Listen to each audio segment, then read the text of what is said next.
રાજસ્થાનમાં ચોમાસાની કૃપા હવે ટોંકમાં આફત બની રહી છે। સતત વરસાદના કારણે નદીઓ, નાળાઓ અને તળાવો છલકાઈ રહ્યા છે। ટોંક તાલુકાના બરવાસ ઇસ્લામપુરા ગામના તળાવમાં લીકેજ થવાથી મોટું ધોવાણ થયું છે। આવી સ્થિતિમાં તળાવમાંથી પાણી સતત વહી રહ્યું છે। તળાવ તૂટવાની માહિતી મળતા જ એસડીઆરએફ, નાગરિક સંરક્ષણ અને પૂર નિયંત્રણ અધિકારીઓ ઘટના સ્થળે પહોંચી ગયા છે। તેઓ માટીની બોરીઓ મૂકીને તળાવનું ધોવાણ અટકાવવાનું શરૂ કર્યું હતું। આ તળાવનું બધું પાણી નયાગાંવ ડેમમાં જશે। આવી સ્થિતિમાં વધારાનું પાણી નયાગાંવ ડેમ માટે ખતરો ઊભો કરી શકે છે। બીજી તરફ રાજસ્થાનના ટોંક જિલ્લામાં સતત વરસાદના કારણે મોતીસાગર ડેમ છલકાયો છે। ડેમ પર બનેલા 13 ટાવરમાંથી પાણી વહી રહ્યું છે। ધુવનકાલા ગામમાં મોતીસાગર ડેમ ઓવરફ્લો થવાના કારણે ડેમના કિનારે એક પિકનિક સ્પોટ બની ગયું છે। ટોંક જિલ્લા તેમજ જયપુરથી પ્રવાસીઓ અહીં આવવા લાગ્યા છે। અહીં કોઈપણ પ્રકારની સુરક્ષા વ્યવસ્થાના અભાવે લોકો જીવના જોખમે ડેમની દિવાલ પરથી કૂદતા જોવા મળી રહ્યા છે।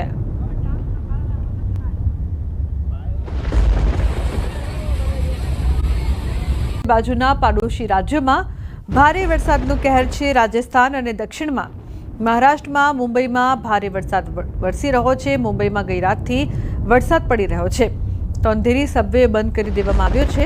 પૂર્વ અને પશ્ચિમ ઉપનગરો ઉપરાંત મધ્ય મુંબઈના ઘણા નીચાણવાળા વિસ્તારોમાં પાણી ભરાયા છે। હવામાન વિભાગે લોકોને દરિયા કિનારે ન જવાની અપીલ કરી છે। હવામાન વિભાગે આગામી 24 કલાક સુધી મુંબઈ, રાયગઢ, પાલઘર, નવી મુંબઈ, થાણે અને કોંકણ વિસ્તારોમાં તૂટક ભારે વરસાદની ચેતવણી આપી છે।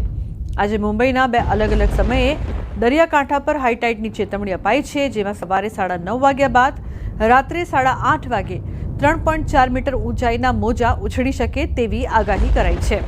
તો આગામી 48 થી 72 કલાક દરમિયાન મહારાષ્ટ્રના મુંબઈ, થાણે અને પાલઘર જિલ્લામાં ભારે વરસાદ, વાવાઝોડા અને ભારે પવનની આગાહી છે। સાથે રાયગઢ જિલ્લામાં ઓરેન્જ એલર્ટ અપાયું છે। આજે મુંબઈમાં 95% વરસાદની શક્યતા છે।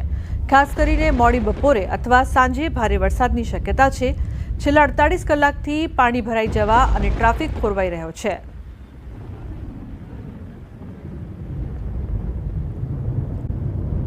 ભરૂચમાં પણ ભારે ઉકળાટ વચ્ચે મેઘમહેર જોવા મળી રહી છે। શહેરના 5 બસ્તી, સિવિલ રોડ, કલેક્ટર કચેરી સહિતના વિસ્તારોમાં વરસાદ વરસતા જનજીવન પર પડી અસર। પવન સાથે વરસાદ વરસતા વાતાવરણમાં ઠંડક પ્રસરી છે। તો વલસાડ જિલ્લામાં ફરી એક વખત વરસાદનો રાઉન્ડ શરૂ થયો છે। આજે સવારથી જિલ્લામાં વરસાદી માહોલ છવાયો છે। બપોર સુધી જિલ્લામાં વાદળછાયા વાતાવરણ વચ્ચે છૂટો છવાયો વરસાદ વરસ્યો છે। બપોર બાદ વાપી અને આસપાસના વિસ્તારમાં થોડા સમય સુધી ભારે વરસાદ વરસ્યો હતો। આથી વાપીના રસ્તાઓ પાણી થઈ ગયા હતા। છેલ્લા 1 અઠવાડિયાથી વલસાડ જિલ્લામાં મેઘરાજાએ વિરામ લીધો હતો। વરસી રહેલો વરસાદ ખેતીના પાકને અનુકૂળ હોવાથી ખેડૂતોમાં ખુશીનો માહોલ છે। જિલ્લામાં વિરામ બાદ જામ્યો છે વરસાદી માહોલ। પ્રાંતિજ સહિતના ગ્રામ્ય પંથકમાં ધોધમાર વરસાદ વરસી રહ્યો છે। તો પ્રાંતિજ, બાકલપુર, વદરાદ, પોગલું, સોનાસણ સહિતના ગ્રામ્ય પંથકમાં વરસાદી માહોલને લઈને નીચાણવાળા વિસ્તારમાં વરસાદી પાણી ભરાયા છે। વાહન ચાલકો બન્યા છે પરેશાન। તો પ્રાંતિજ સહિતના ગ્રામ્ય પંથકમાં ધોધમાર વરસાદ વરસી રહ્યો છે। લોકોને ગરમીથી રાહત મળી છે। બાકલપુર, વરદાદ, પોગલું, સોનાસણમાં વરસાદ વરસી રહ્યો છે। તો સાબરકાંઠાના પણ કેટલાક વિસ્તારોમાં વરસાદ વરસી રહ્યો છે। ધરતીપુત્રોમાં ખુશીનો માહોલ। સાબરકાંઠા જિલ્લામાં વાતાવરણમાં પલટો આવ્યો છે। તલોદ સહિત ગ્રામ્ય પંથકમાં ધોધમાર વરસાદ। હરસોલ, રામપુર, કાલીપુરા, ગઢી, વક્તાપુર સહિતના ગ્રામ્ય પંથકમાં વરસાદ વરસી રહ્યો છે। તો તલોદમાં 1 કલાકમાં 1 ઇંચ વરસાદ વરસ્યો છે। વરસાદને લઈને નીચાણવાળા વિસ્તારમાં વરસાદી પાણી ભરાયા છે। વિરામ બાદ જામ્યો વરસાદી માહોલ। 3 દિવસના વિરામ બાદ અરવલ્લીમાં ફરી વરસાદ। માલપુરના અણિયોરમાં ધોધમાર વરસાદ। 3 દિવસના વિરામ બાદ શરૂ થયો વરસાદ। અસહ્ય ઉકળાટ બાદ વરસાદ થતાં ઠંડક પ્રસરી છે। ખેડૂતોને નિંદામણ બાદ વરસાદ થતાં ખુશી। અણિયોર કંપા, મોલીમાં વરસાદ। તો અરવલ્લીના ભિલોડા તાલુકામાં ધોધમાર વરસાદ વરસ્યો છે। માંકરોડા, ગંભીરપુરા, નવભવનાથ, મૌટાળા સહિતના વિસ્તારમાં ધોધમાર વરસાદ વરસી રહ્યો છે। અસહ્ય ઉકળાટ બાદ વરસાદ વરસતા ઠંડક પ્રસરી છે। વરસાદ વરસતા ખેડૂતોમાં ખુશીનો માહોલ। अन्य समाचार खेड़ाथी कपड़वंज शહેરમાં વિરામ બાદ વરસાદી માહોલ છવાયો છે। 2 કલાકમાં 4 ઇંચ વરસાદ વરસ્યો છે તો 2 કલાકમાં ધોધમાર વરસાદ વરસ્યો। વરસાદ થતા ખેડૂતોમાં ખુશીની લહેર જોવા મળી છે। વરસાદના કારણે વાતાવરણમાં ઠંડક પ્રસરી છે। વાતાવરણમાં ઠંડક ફેલાતા ગરમી અને બફારાના કારણે ત્રસ્ત લોકોને રાહત મળી રહી છે। કપડવંજ શહેરમાં વિરામ બાદ વરસાદી માહોલ જોવા મળી રહ્યો છે। વાતાવરણમાં ઠંડક પ્રસરતા લોકોએ પણ રાહતનો શ્વાસ લીધો છે।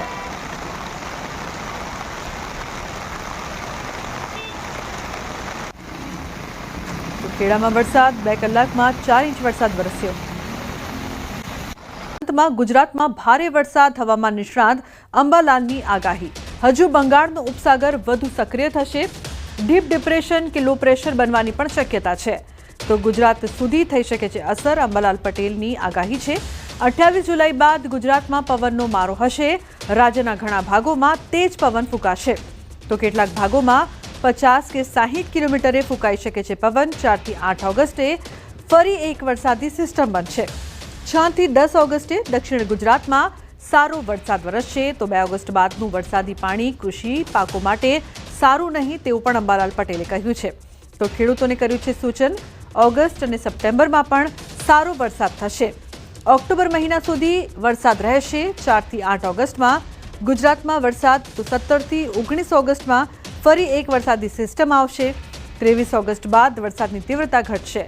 પર્વત આકારનો મેઘ જ્યાં ચડશે ત્યાં પડશે 3 સપ્ટેમ્બરથી વરસાદ તો અંબાલાલ પટેલનું સૂચન। ઝેરી જીવજંતુનો પ્રકોપ પણ વધી શકે છે। પૂર્વ નક્ષત્ર અંગે અંબાલાલ પટેલનું સૂચન। 13 સપ્ટેમ્બર બાદનું વરસાદી પાણી સારું। 27 સપ્ટેમ્બરથી 5 ઓક્ટોબર વચ્ચે પણ વરસાદ વરસશે એટલે કે ખેલૈયાઓ માટે અંબાલાલ પટેલે માઠા સમાચાર આપ્યા છે। આ વર્ષે નવરાત્રિમાં પણ વરસાદ પડી શકે છે। આ વખતે નવરાત્રિમાં વરસાદ વિલન બની શકે છે। દક્ષિણ ચીનમાં જે ટાઇફૂન બનેલું હતું તેના અવશેષો બંગાળના ઉપસાગરમાં આવતા બંગાળનો ઉપસાગર વધુ સક્રિય થશે અને તેમાં ડીપ ડિપ્રેશન કે લો પ્રેશર બનવાની શક્યતા રહેશે જેનો માર્ગ પણ છત્તીસગઢના માર્ગમાં થઈને પૂર્વીય મધ્યપ્રદેશના ભાગમાં આવશે। ત્યારબાદ લગભગ પૂર્વીય ગુજરાતના ભાગોમાં આવશે। પૂર્વીય ગુજરાતના ભાગોમાં ભારેથી અતિભારે વરસાદ થવાની શક્યતા રહેશે। તારીખ 28 જુલાઈ પછી વિન્ડ ગત જબરદસ્ત રહેશે। પવનનો સપાટો વધારે રહેશે। પવનનો સપાટો કોઈ ભાગમાં તો 50 કિલોમીટર અને ક્યાંક 60 કિલોમીટરનો પણ પર અવર થઈ શકે છે અને ત્યારબાદ બીજી એક લો પ્રેશરની સિસ્ટમ 4 થી 8 ઓગસ્ટમાં બનવાની શક્યતા છે। એ ઓગસ્ટ માસમાં પણ આ સિસ્ટમ ગુજરાતમાં આવતા દક્ષિણ ગુજરાતમાં તારીખ 6 થી 10માં સારો વરસાદ થવાની શક્યતા છે। ગુજરાતના અન્ય ભાગોમાં સારો વરસાદ થવાની શક્યતા છે।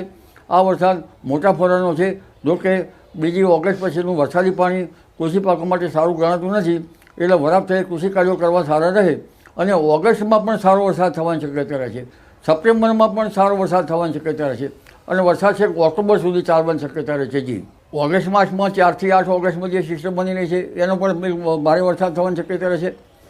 આ ઉપરાંત લગભગ 17, 18 અને 19 ઓગસ્ટમાં પણ એક બીજી સિસ્ટમ બનશે જે પણ ઓગસ્ટમાં પણ સારો વરસાદ લાવશે। લગભગ 23 ઓગસ્ટ પછી વરસાદનું પ્રમાણ ઘટશે અને પર્વતાગરનો મેઘ જ્યાં ચડે ત્યાં પડશે।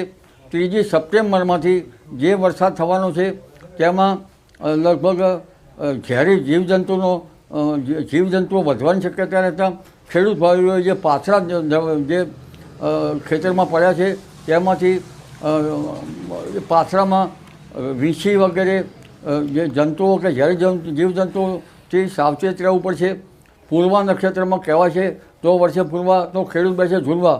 13મી સપ્ટેમ્બર પછીનું વરસાદી પાણી સારું હશે અને 27 સપ્ટેમ્બરથી 5 ઓક્ટોબર વચ્ચે ગાજવીજ સાથે વરસાદ થવાની શક્યતા છે। 17 ઓક્ટોબરે દરિયામાં લગભગ પવનની ગતિ વધુ રહેવાની શક્યતા રહે છે। જ્યાં વરસાદ ચડે ત્યાં પડવાની શક્યતા રહે છે એટલે